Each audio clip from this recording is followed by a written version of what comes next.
Hello, I'm Dr. Matt Taylor, coming to you from Iowa City, Iowa, right in the center of what we call the heartland of the United States. And today you get a big hair version of me because it's going to snow tonight, middle of April, who knew? But that's how I judge the weather, by how big my hair is in the beginning of the day. So what I'd like to do is first acknowledge my gratitude and sense of honor being asked by the Center for Yoga Therapy and Education Research to share some thoughts with you today, and particularly the kind invitation from Dr. Bhavanani to participate in this. And I asked him, what do you want me, some guy out in the middle of Iowa, to share regarding yoga, the effect of the pandemic, that sort of thing. And he kindly asked me to say something about yoga and pain. So that's what I'm going to do in this brief talk. And I've titled the talk, as you saw, The 4 Ps. And so the 4 Ps that I want to address today, in hopes that it gives us a different perspective or a way to sit and be and act during this period of time, unique period of history for humans. And the 4 Ps are pain, which he requested, the pandemic itself as a social event, Plexus, or the weaving or the connection and relationships between all of that, and then finally purpose. And so we'll touch on each of those today. And I need to start off with a disclaimer, because here I am, this guy out in the center of the heartland of the United States, and this will be classical yoga light, okay? I don't even begin to have any of the depth that the folks there teaching at the center have on classical yoga. It seems to be my job to interpret those teachings in language that goes out into the common culture, and I like to call that enhancing eco-literacy. That is how everything is connected, the yoke or the yoga, right?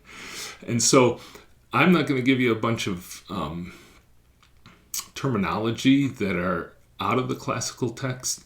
I'm sure you're going to hear that, and you're going to be provided that in the other talks. But what I hope to do is just give you a little different way of holding it in our common lexicon, the way we talk about things now. And out of that, maybe ease some suffering or give you different strategies to help those you are living with right now that may be experiencing pain and suffering. So that's as the opener. And it may be helpful to give a little bit of my history. So I started out as a physiotherapist way back in 1980. Did that for the U.S. military for 8 years and worked in a burn center. So I worked with people with the most intense, horrifying, greater than 90% burns, and got to glimpse the amazing power of the human spirit to overcome such obstacles. So, through the years, then I later had a private clinic where we did both traditional physio, but then we also provided a wellness center, and that's really what we got me moving into the salutogenesis, the how do we optimize health. So they came in with an issue, we rehabbed that issue, but then how do we now move towards greater and greater health, which of course reflects very much the direction of CYTER there, right? During that period of time, interestingly, I developed chronic bad back pain. And it was a little embarrassing because that was my profession, that was my expertise. And it turns out that in the middle of the 90s, in 1996, I went to a business meeting for our health club, and they said, get yoga, it's going to get hot. Okay, so you got to understand the perspective there. I'm in at that time, Northwest Illinois, in a town of 3,500 people, county of 23,000, a lot of dairy farmers and livestock farmers, and there wasn't yoga going on. But I did find a gentleman, Jeffrey Wright, my first teacher, 15 miles away, and we got him to come in and teach yoga at our health club once a week. His style was that of the Iyengar tradition, and he never once assessed me, touched me, said anything other than the general guidelines he was giving the class.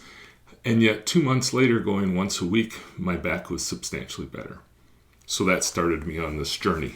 Fast forward, I ended up getting a lot of yoga therapy training because I wanted to understand this. And then I was invited to start to write articles. And I thought, if I'm writing articles, I should get a degree. And so I went back and got my doctorate. And I got that at the California Institute of Integral Studies. And that, if you aren't familiar with that school in San Francisco, California, is founded on and based on the principles of Sri Aurobindo, so the integral yoga philosophy.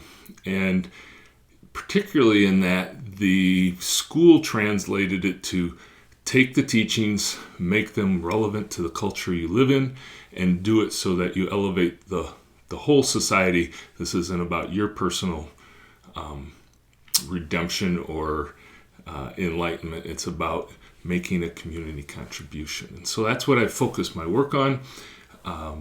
And that's what my dissertation was on, was chronic spine pain. Well, might as well study yourself to figure out what went on. And so that colors my perspective.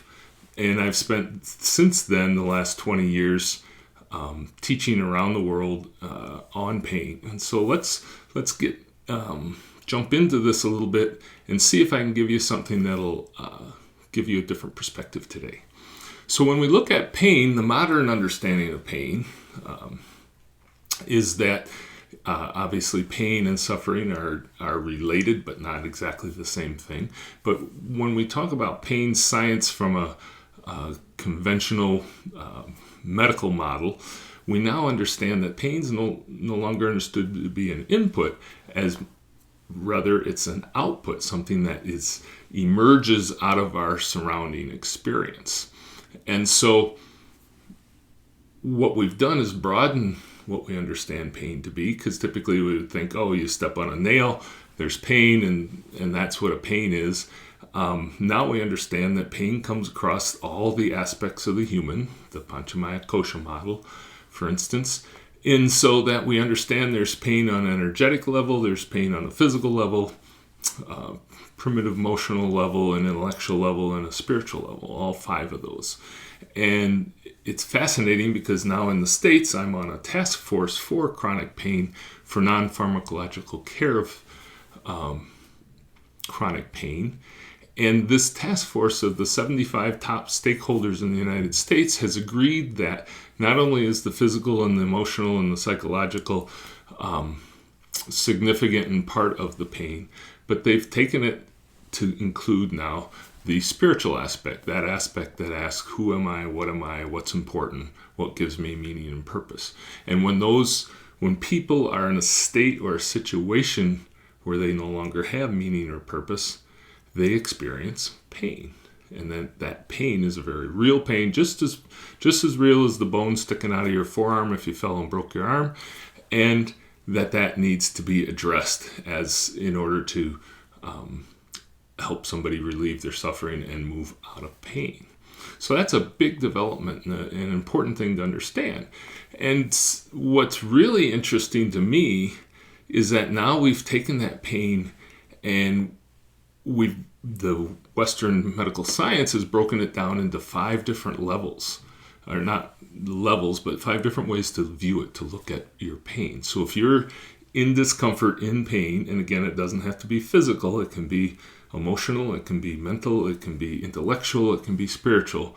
But the pandemic has brought us to a point where whatever that level of pain is, or whatever type of pain it is, there's now 5 lenses you can look at to begin to get insight into how you might alleviate or relieve that pain. And so those 5 all happen to be E's. So there's 5 E's and there's 4 P's. Okay, pretty simple way to hold it all. And so the E's are, one, that it's an embodied experience. If you don't have a body, we're thinking you probably don't have pain. That makes sense, right? So you need a body to carry all this information. And again, this has all already been described in the yogic models, but it's fun to see us discover it now in the modern science, right? And so there's the embodiment. That's the first E. The second E then is extended. And that is that your experience of pain is influenced and it comes forward because you are able to extend your consciousness, your awareness beyond just what Dr. Dan Siegel calls your skin and your skull. And so you can get on your phone, you can talk to somebody across the country, across the world, and your awareness and your empathy can extend beyond the borders of you, and that can influence your pain. You imagine, and your joy, right? But it's the idea that our consciousness extends beyond just our borders of our physical body. So if they tell you about the birth of a wonderful new grandchild, that's wonderful, or the tragic death of a person that you hold dear. Both of those can give or create the experience of pain. So embodied and extended. And then the next one is enacted. And that is that when we're in pain or have an experience of pain, how we interact and move in our environment influences that. If we withdraw and stay out of contact with others, that has one effect. If we open up and extend and make connection with others, that has an effect. And so it's this relationship, this connection. So you see the yoga coming in here? Okay. So this experience of pain is not, again, what's just going on in here, but it's how this moves out and interacts and learns and is in relationship with others and within their environment. Okay. And so just with the social distancing, being confined indoors so much, just the relief of stepping up, maybe up on the roof or out on the porch and seeing the sunrise at dawn. It has a significant effect on our experience of comfort or discomfort. So we've got embodied, we've got extended, we've got enacted, that interaction with the environment, and then emotive. Our state of emotion has a strong effect. We know that. The groundbreaking work of Norman Cousins and how he was able to use humor and comedy and watching humorous shows to get through this extended period of pain. And by the same token, how a small pain can blow up when there's a highly stressful or what we might call negative emotions. And again, this is all described in the yoga literature, but we're excited because we found it in the Western science, or the modern science at this point. And then finally, the last one is, let me look and see. Embedded. Okay, great. The fifth E, embedded. That is, your experience of pain depends on where you are embedded, where you're placed in a culture. If you're in a culture that is open and supportive and taking care of one another, that has a very different effect than if you're in one where there's a heavy-handed, authoritarian, fearful environment of scarcity and suffering. That all influences what your experience of pain is going to be. And so we've got the 5 E's, okay? And these 5 E's of pain are ways you can start to look at what's your experience of pain right now in this situation, or if you're someone you live with or you care about is having pain, are there any of those 5 E's that could be adjusted or modified? What could be done to adjust those, which is the response then, right? We see the situation, what's a compassionate, empathetic response that could be made for that? So that's a broader look of what pain is, and you can look through each of those lenses. So if you're stymied or somebody you know that is stymied, explore each of those and ask what's going on. What's going on in your body? Are you eating well? Are you getting exercise? Are you getting daylight? So important for us, and when we're in place or in house, it's important to try and get out on a porch or somewhere to get natural light. Are you being well hydrated? All those types of things are in that embodied portion, right? And then you look at the others of the enacted. How are you interacting with each other? What situations are you embedded in? How are you nurturing, or what are you taking in? Now we get to the indriyas, those inputs that we bring into ourselves. What are you taking in as far as, are you watching the news all the time? Are you talking and listening to people who are upbeat, or people who are worried and fearful, or what is it that you're consuming from that standpoint. And so we want to use that to start to frame and understand more deeply, to discern that viveka, to yogic, to look at, but from multiple lenses, just like with the asanas, how we move in the different postures. That all gives us a different perspective. Well, the 5 E's give you a different way, or those you're caring for, a different way to begin to understand, and out of that create compassionate, pain-relieving responses to that. And so that brings us, of course, to the pandemic. And the pandemic is a situation that we can frame it, we can describe it, we can understand it in a lot of different ways. And so you can use the pandemic as an understanding of, here is a revelation of how indeed we are all woven together. You think about it. If this did originate in China, how it's literally made its way around the entire globe as far as we know, right? And so this is the fabric, the amazing way we are all put together. And then the fact that it's viral, and you think, the biologists can't even decide if a virus is alive or not. They put it in a mixed category, right? Because it has certain aspects of living and other aspects that fall outside of it. And yet look how it weaves and interacts with life, and how not only does that just change the life of the organism that it's invaded and all the cells within it, but then it changes how that person can interact and move and go out in society and everything else. So it's as terrible and horrific as it is, it's an amazing teaching point for how interwoven and interconnected we are.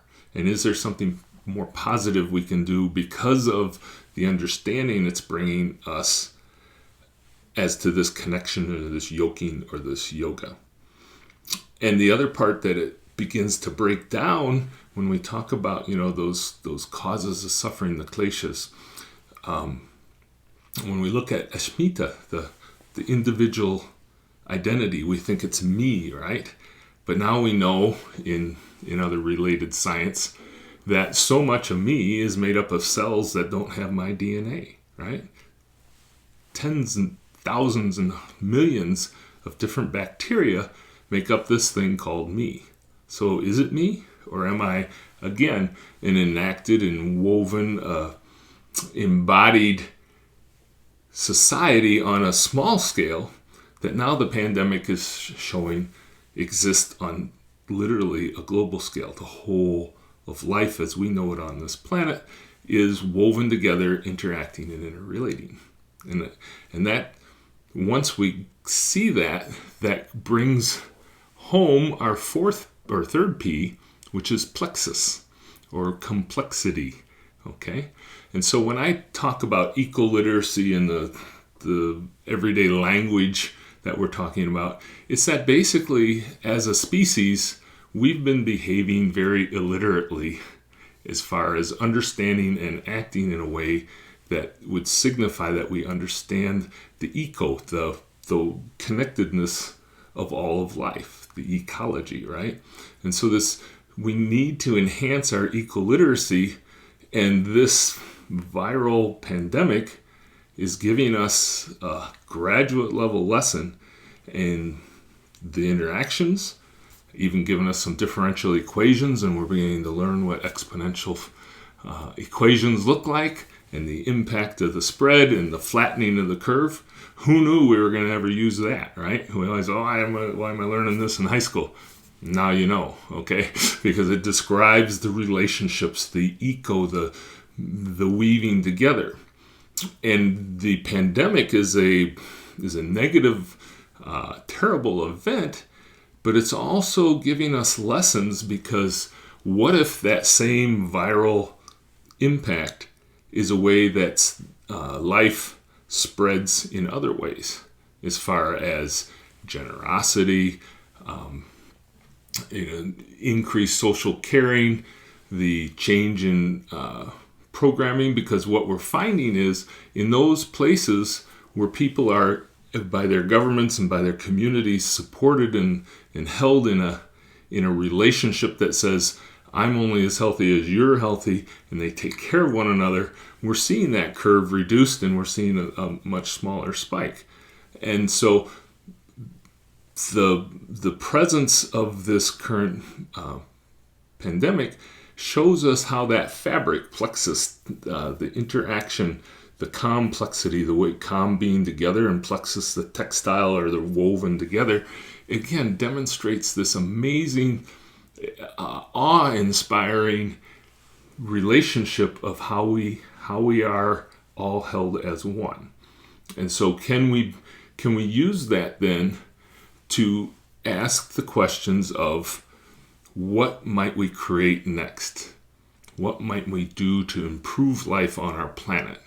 Because we know that this pandemic is really just a symptom of the larger environmental crisis, the climate change that we're in. Again, from a systems perspective, all of that feedback from our lack of care, our eco-illiteracy around how we care for the planet and care for one another, is going to generate more and more of the pandemics, because it brings nature, it brings us out of balance. Just as when we hear the beautiful talks from CYTER about how what we do, what we eat, how we interact affects our balance, well, that balance gets extended out to the globe as well. And so that's that complexity, or that plexus, that P of the what's essential is not where each of those intersections are, the objects, but it's the relationship, it's how they relate. So how as a society are we going to begin to relate now that this has changed? The most obvious is the idea of greeting, the handshake or the elbow bump, or of course now we're seeing Namaste get appropriated one more time. It always seems to happen. But when we look at that, it's really an opportunity to ask, what's the future we're going to create now that we understand that we're connected? And this should drive policy, this should drive government, this should drive community interaction, family interaction as well. Okay? And so that's not to say that it's going to generate a utopia, but how can we move from the current dystopia towards a healthier environment? Or again, what's the science of health? Salutogenesis, the theme of the entire CYTER project, right? And so that I think is one of the key things, is if we keep asking, we see something, we ask, how is it related? How is my water supply related? How is my interaction with my food chain? Is my food chain, has the logistics changed with the multinational corporations? I remember years ago when we got to tour India, the devastating effect on the farmers from these multinationals coming in and wiping out their local farming sources of connection to feed their local population in order to create this big, long logistical chain around the world. Well, now we're going to have to ask ourselves, was that the right connection that we wanted? Or did it strain things in an unhealthy, unbalanced way? And do we need to make modifications on that? And I think you can guess what the answer might be on that. And so this understanding of there's pain, how the pandemic teaches and gives us new ways of looking at it, but also then in doing that, we discover this finer and finer interrelationship, the plexus, how things connect, how they're yoked, the fabric, or the we become more eco-literate as to how they're connected. And that all brings us back then, or down to our fourth P. So we talked about pain, we talked about the pandemic, we talked about the plexus, the relationships that are coming forward because of this. And so the fourth one is purpose. And the purpose really is, and this is interesting because it's kind of been the arc of my life as well, because 42 years ago, spring of 78, I met this wonderful co-ed from Iowa named Jennifer in March of that year. And I had already set up to go and investigate possibly becoming a Catholic priest and a missionary in a mission system. And so I had this idea, this calling, this avocation to deal with things on a spiritual level. Well, however you want to term it, that road changed when I met this wonderful lady who's been my wife now for 40 years and my teacher and my guru. But what that did was it gave me a glimpse that I wanted to understand or wanted to work for something of a higher purpose, right? And so that's how we define spirituality now when we look at it from a medical lens, is what does a person understand to be their purpose? What gives them meaning? What gives them a sense of connection? What gives them support when they're in need? Again, all of this is being called into place now as we see the destruction that's going on as a result of the pandemic. The economic destruction, the healthcare destruction, the break in chains of food supplies, medical supplies, geopolitical breakdown, all of that is causing each of us to stop and ask, wait, what I did a month ago all of a sudden doesn't make any sense. Or maybe it just taps us on the shoulder and says, you remember you weren't sure that made any sense? Now you know it doesn't make sense. It's not a high level of purpose. Is there a higher level of purpose that we're being called to? Because we know when a person doesn't have a well-defined sense of purpose or direction, that that leads to pain and suffering, incredible pain and suffering, and is certainly the crux of what we look at when we look at the opioid addiction or substance abuse addiction, that the places where we are able to offer people the most support go right back to what we've just discussed.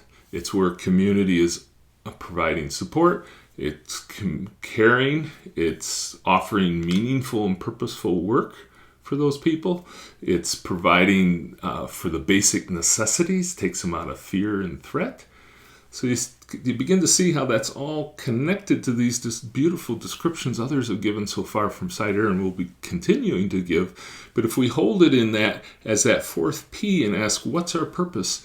Then that's what we're called, I believe right now, to examine and discuss with the people that matter in our lives. We need to talk about this. And so if there was a single prescription I would offer as a person that uses yoga, it's talk with the people you care about, what matters to them, what matters to you, how is it changed right now? Because I know in our little isolated place out here in rural Iowa, we're fortunate, we've got plenty of food, we're socially isolated but in a beautiful setting with plenty of space to go outdoors. Very privileged situation. But it also puts a demand on, okay, we're in this place, this is where we're embedded, right? How are we going to enact? How are we going to relate that gives us meaning and purpose? Because to my way of thinking, it isn't satisfying to me to just be safe. Yes, I have my son and his longtime girlfriend with us, and we're pretty safe as this goes. But it also, in this environment, let it ask us, what can I step up and contribute to ease the greater suffering beyond just our discomfort and inconvenience? But so many people, what are we going to do? How are we going to come forward as a community and as individuals?